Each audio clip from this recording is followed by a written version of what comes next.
On Fridays, we like to look back at the week and just get a sense of what's happening in the world of politics. We bring on two distinguished analysts. One guy has reported from COVID wards, from polling places, from Trump rallies, from Central American elections. Quite impressive is the work that Michael Shure continues to do. He joins us here on Friday, and as I've told you, he has forgotten more about politics than most of us will ever know. Michael Shure, everybody. And he, of course, multiple award winner, Peabody Awards, Emmy Awards, the, what's his name? The Murrow is the guy I'm thinking of. The Murrow Awards. He's tripping over awards at his house on his way to other awards. He's the former senior correspondent at ABC. How about it for Jim Avila, everyone? Morning. Yeah. Boy, a lot went down this week, guys. There were congressional hearings. Hunter Biden is back. RFK showed up. Where do you want to begin? What jumped out at you, Jim Avila? Well, I think we can put a fork in Robert F. Kennedy. I think that RFK's appearance before the committee, whatever the oversight committee. Yeah, that's the oversight. Hold on one second, Jim, before you get to going. Yeah, we so might reconnect, Jim. We're getting that. All right. Make sure his whatever that is, some cancellation. Yeah, it's like the echo cancellation. That echo you cancellation. On Albert, will you make sure that is that you have to click on it or click off it? Well, whichever one is. Anyway, speak to that if you would, Michael. What he had just begun on the Hunter Biden thing, and Michael's muted, so yeah. I can tell when Michael's making a smart-ass comment, though, and he was just making one, but he... You were 100% right. I wanted to know if you wanted me to speak to echo cancellation. Okay. So I don't even have to... You don't even have to hear me to know, Mark. That's amazing. All right. I mean, I think what Jim was saying was that what happened with RFK Jr. Look, the notion that RFK Jr. was going to come close to the presidency was absurd to begin with. And, I think what Jim was starting to say was that that fate was sealed when he testified this week before the committee, and Jim can pick up where we left off. Yeah, Jim, go ahead. Well, I was just saying, I think he's had his moment. The polls already in New Hampshire show him down from his initial polling.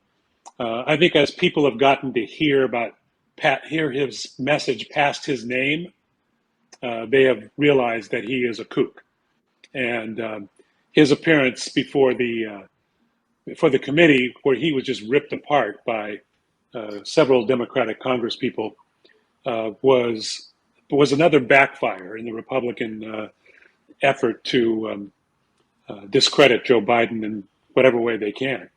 And I think that he's been revealed as to who he is. I wrote a column about how he does this thing where he just says one lie after another and moves from one place to another and doesn't allow you to combat him or debate him. But the rules of the Senate, in this case, the rules of the House, allow the Congress people to say, stop, I take back my time, and don't allow him to go on and on and on. And they tell him he has to answer in yes or no questions. And that really revealed who he is, because he continued to lie and say he didn't say things. He claimed he was not against vaccines. And then they point out, and it's been played over and over on the media, how, he said in a podcast where he was hiking down here in Southern California and somebody passed by him with a kid and he told the mother not to get the kid vaccinated. He certainly is been an anti-vax guy. And to now say he's not is, he's been revealed, and I think his time is up. The idea that the Republicans support him and want to give him a platform is associated with just trying to defeat Joe Biden. It's thought, and I really want to get your thoughts on this, that a third-party candidacy could suck away enough of Joe Biden's what's thought to be thin support in a general election to create a path for Donald Trump to reascend to the presidency. Michael? Yeah, I think that that's true. You see it happening with no labels, and on this show some time ago, I said that when Joe Manchin and Kristen Sinema were making trouble for the Biden agenda in the Senate, I said that the only reason for Joe Manchin to be doing this is if he wanted to run for president. Well, the no labels people, who are, just a little background, they're sort of a third party no labels, meaning that you're not associated with either party. You're not going to take conservative or liberal or Republican or Democrat. So the notion that Joe Manchin is now being courted by no labels and has not said that he's not going to run for president just shows the excitement level of any kind of a conservative, that there could be damage done to the Democratic Party. RFK Jr. running, I think he wouldn't run as an independent. I don't know for sure. I think he wants to win the Democratic nomination. If he doesn't, he'll just go away as a candidate, because he knows, even if his politics on COVID are what they are, and they're in the mainstream of many Republicans. He doesn't like Donald Trump. He actually blames Donald Trump for vaccines. And so he doesn't want to make Donald Trump president again. He himself wants to be president. He believed that he could beat Biden. If Biden were not to run, RFK Jr. would still not be the nominee or close to the nomination. It's just not the way it's going to work. And so, but a third party would disrupt this race in a way that could help, especially if these people are coming from Democratic strongholds, that could help Donald Trump. I don't see a lot of Democrats who identify with Joe Manchin nationally to the point where they would ruin the chance of a Democratic nominee. But again, that's the kind of thing that could happen, because Republicans would vote for him, and perhaps enough Democrats would, that he could really make some hay, and but also hurt Donald Trump. Yeah, and who does Manchin appeal to? Moderates. There's nobody more moderate in the Democratic Party than Joe Biden. So I'm not sure that Manchin is the guy who's going to pull a lot of moderate votes from Joe Biden. I think the more difficult problem is with the Green Party and more progressives. Progressives are not enthralled with Joe Biden's performance. They don't think he's done all the things that he promised, student loan debt, and that kind of thing. And some of it, of course, has to do with the environment, where he's been forced to allow, by the way, some oil drilling on federal lands. So there's been, there's been some leakage there. I don't think it's enough. And AOC recently came out and said that she supports Joe Biden. So that helps. Yeah, I'm going to push back a little on Jim. I'm going to reclaim a little of my time here. I think I think that what has surprised a lot of Democrats is how progressive an agenda Biden put forward. He is a moderate in that he is small c conservative. He is a creature of Washington, loves the way it works, and it works in a moderate way. It is most functional when it is moderate. So he respects that. But he also has the ear of a lot of progressives, both in his family and on the Hill. So I do think that there's a little bit of a, I think we look at him as a moderate, but I think he has tried to govern as president as a more progressive version of Joe Biden. And yeah, there are certainly places and there are certainly progressives who are not excited about him. But I think it's not necessarily as much on policy as age and generation at this point for a lot of those voters. It's interesting that Donald Trump. I think you're absolutely right about why Biden is not, he's not very popular. It's not. And I don't think it's policy. I think policy he's done a pretty good job on, and has done a lot more than most people could do with this kind of Congress. But it is, and we've expressed this before, our concern about his age. And I think in general, that's the main problem with Joe Biden, why people are afraid of him having another 4 years. Trump is playing the same songs that he typically plays. By that, I mean everything that essentially is going on under this administration is horrible. I mean, when he was running against Hillary, he talked about the Iran nuclear deal. He obviously, he couldn't find the Iran nuclear deal in that stack of 1,100, classified documents that he jacked out of the White House. But he I thought the Iran nuclear deal, from everything I had read about it, I mean, I read quite a bit about it. It seemed like a pretty good deal, actually. But that was just one thing. It's the worst deal we've ever made. Everything's the worst it ever is. And so we come to the auto industry. So apparently this week, Trump was speaking to the United Auto Workers at a gathering designed to gain support of that union. And he started talking about the sad state of the auto industry and how the electric vehicles are essentially gutting the auto industry. Of course, the opposite is true. The auto industry is actually adding jobs in numbers that, far surpass anything that we've seen in recent history. So it's just as they said, there are these new vehicles provide new opportunities. Still, at the end of it, it's just the power of rhetoric. The thought is that the United Auto Workers may not actually throw in with Joe Biden ahead of what is typically thought of to be the labor ticket, the Democratic Party. Which is a little astonishing considering, and I don't believe it's going to happen, but considering what has happened with some of these auto plants that during the Trump years and before that, to be fair, were decimated, were closed, where there was no production. They've repurposed that Lordstown in Ohio, outside of Cleveland, the Lordstown plant, which had been a poster child of the auto industry going down. They've repurposed that, and there are people back at work. UAW jobs are there.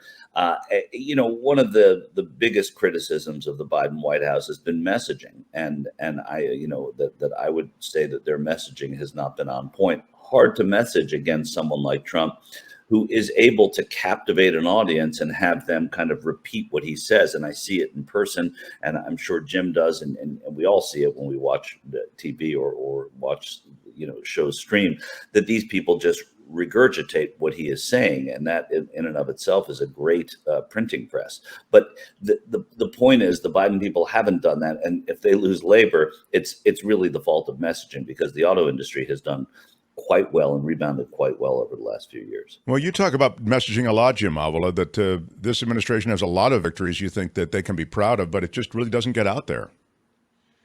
Yeah, I think they're doing a little better. I think Bidenomics has really taken hold. I think that the reason why the Republicans are doing all this oversight and doing all these cultural issues is because their main issue, the only issue that was really going to win for them, is the economy.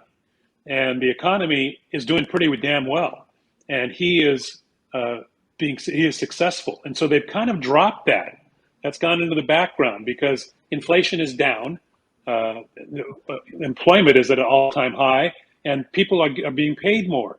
And as far as unions are concerned, look, they may have politely applaud Donald Trump, but there is no way, in my opinion, that the UAW is not going to support Joe Biden.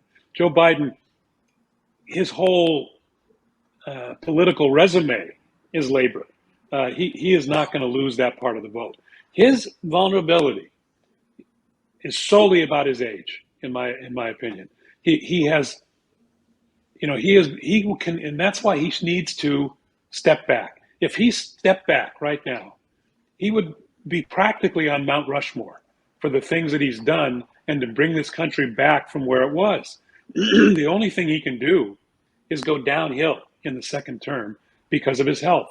And I wish he realized that. And the cycles of politics, the way they are, he will. It's inevitable that that's going to happen, even if it shouldn't happen, even if it's not deserved. He could leave this presidency, knowing what we know now, without unanticipated happenings ahead of us during the rest of his term. He would leave with a fantastic legacy. He was elected to be a president to hold our hands and take us across the river to get to the other side and kind of calm the Trump years.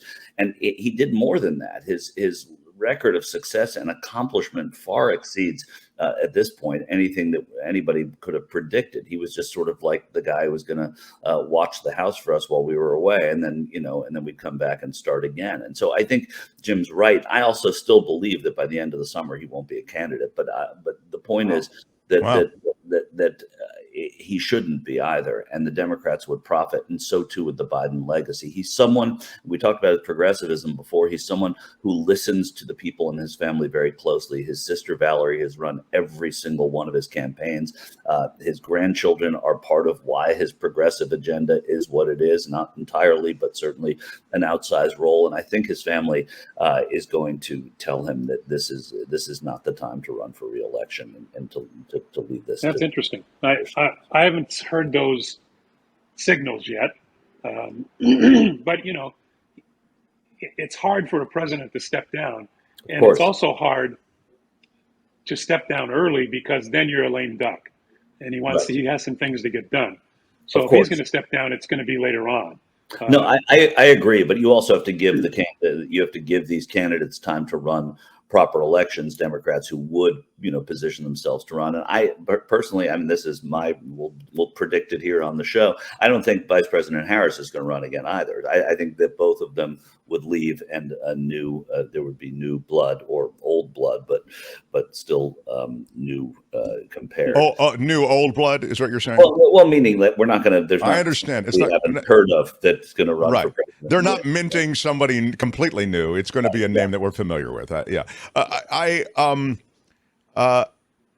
I wanted to ask you about one other thing, guys, and that is that once these debates begin on the Republican side, I'm wondering how that will affect what you're talking about, or what it's implied in what you're talking about, which is the approval rating of Biden. You've suggested, for whatever reason, probably his age, messaging that hasn't been always so clear or whatever, but now is just beginning to take hold. For whatever reason, maybe it's all his age. His approval rating, as you know, has been lagging. So my question is, once you start to see a coherent picture of the alternatives to Joe Biden on the debate stage with the GOP, I'm wondering to what extent Biden's approval might actually rise when now when you're comparing A and B, do things change, Michael? It depends who's on the stage, right? If Donald Trump's on the stage and is talking in ways that he is now projecting his voice through Truth Social and other methods, if he's being the Trump that we've seen of late, then that's going to be the attention getter. If he's not on the stage and the people that are on the stage are going after Trump, but you're not seeing any. My personal belief is that any alternative is going to get an independent voter interested in the Republican, with Biden at his age and with Trump off the stage, which is why I think the Democrats would love to see Trump be the nominee. As crazy as that may sound, independent voters, people who predicted that Donald Trump would lose in 2015, I among them, in 2016.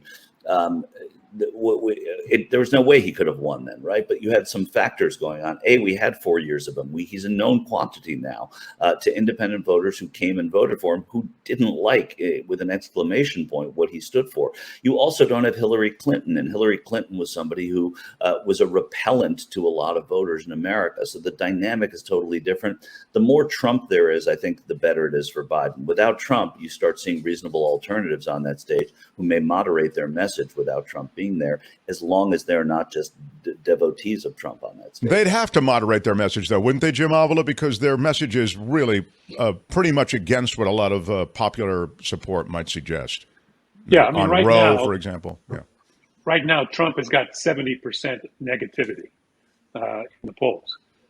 70% is a lot. That means he's got his core that we've always talked about, that 30%, and that's about it. I think that these trials, one after another, and now the judge in Florida has set the trial for May of 2024, which is right after most of the primaries and right in the heart of the campaign. And he's got at least two others that are looming.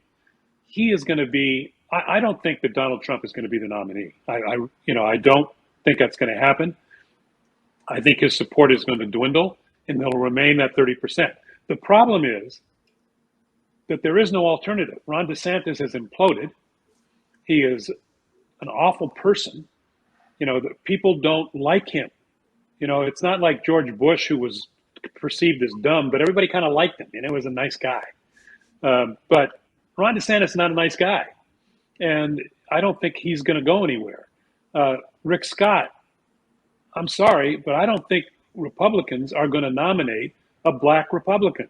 Tim Scott, that's I'm sorry, Tim Scott. Yeah. They're not going to nominate him. So that leaves Nikki Haley. Are they going to nominate a woman? That's just not who they are. Who the core Republican people are. So there isn't a candidate on the Republican side either. Who do you see, Michael? Do you see somebody? Well, I mean, I look at Tim Scott a little differently. I think that if South Carolina could elect him as a senator, that Republicans can vote for him. As a matter of fact, they almost like it in spite. I mean, it's owning the libs in a way that they really get off doing. So I think I wouldn't just dismiss it because of on the basis of Tim Scott's race. I also think that if they are able to get away from Trump, which I don't think, I still think at this point he's the nominee unless something happens in the courts or a deal is made that he's not going to run as long as he doesn't have to, face jail time, et cetera. Then you start looking at others like Asa Hutchinson, the former governor of Arkansas. Nikki Haley, I don't think so. I don't think Kristi Noem, but I think Tim Scott becomes appealing. And then you Freudian slip there with Rick Scott. I think somebody like Rick Scott, if Ron DeSantis continues to flounder, Rick Scott has a lot of money. He was a popular senator in Florida, and he has a chance. He was, when he was governor, he was a popular governor, especially among Hispanics and not just Cubans, among Puerto Ricans who he welcomed there after the disasters of the hurricanes there. And so there is something that can happen with Rick Scott. There could be an alternative once Trump is out of the picture. One of these other people who can fundraise will ascend.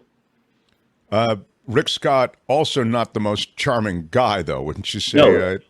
I mean, in a DeSantis, Rick Scott, who's the worst guy, it might be a photo finish. Yeah. The party that nominated Bob Dole, let's not forget. But I think that there are, that's a generation ago, of course. But even Bob Dole was a likable Grinch. I mean, he was a likable Grinch, right? And no, it's a little bit unfair, but I don't think that niceness is what really gets the Republican nomination all the time. So I'm not. You may be right.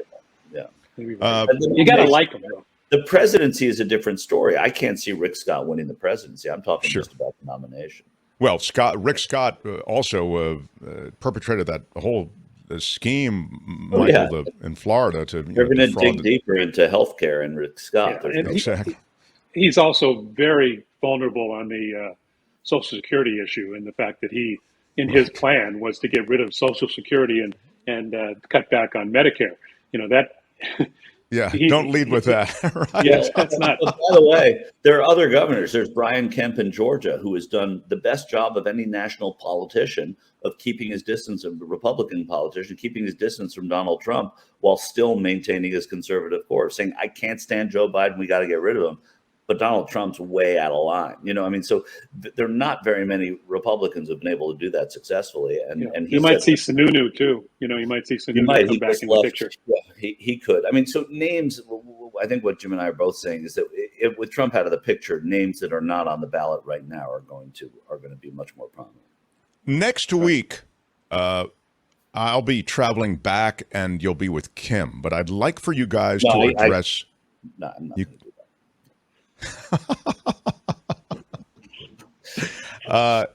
So next week, what? Me on the other hand, I want to have double the time with Kim. Yes, that's the kind of that's the American way. Yeah. But I'd love for you guys to address. Breaking my heart. I'd like. She introduces me well, and then she just kind of slights Michael, which I love. That's right. Yeah. Today you really made up for Kim, it. how are you? You must have listened last week. I did. In fact, Kim, because we live out loud on this show, I'll tell you this. Kim said, you really have to tell me some other stuff I can say about Michael Shure, because I feel like I gave him short shrift in the tripping over his Peabody. Come on, in the intro. I know. Then if I wax that, Mark writes all the intros. So I just want to say exactly Mark's fault. It it was my bad. My bad. I'm sorry. Okay, so next week, I'd like you guys to address the attempt on the part of the U.S. government, this is happening in governments around the world, to somehow control AI and big tech. They're doing this voluntary thing now, but these are big companies, and I feel as though they really own their own stuff in ways that the government is going to have trouble getting in and actually regulating.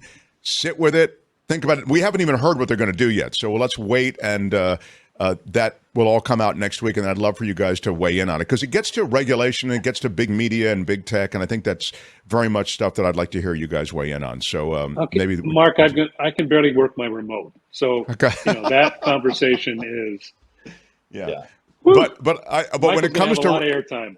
When it comes to regulation, though, you don't have to run a railroad or understand how it works to understand how regulating railroads works. So I also like you say, "Hey, I'm out of here. You guys talk about AI." Look, I'd be happy to record something with you if you prefer. I know all about it. Maybe you need Courtney to get on the show for this. Oh, my 25-year-old. All right. How about it? Jim Avila, Michael Shure. Thanks, guys. Have a good weekend. Yeah. Hi, it's Mark, and I thought that was great. Hit the notification bell. You'll know whenever there's a new video being dropped, and please subscribe to our channel to help us save the universe.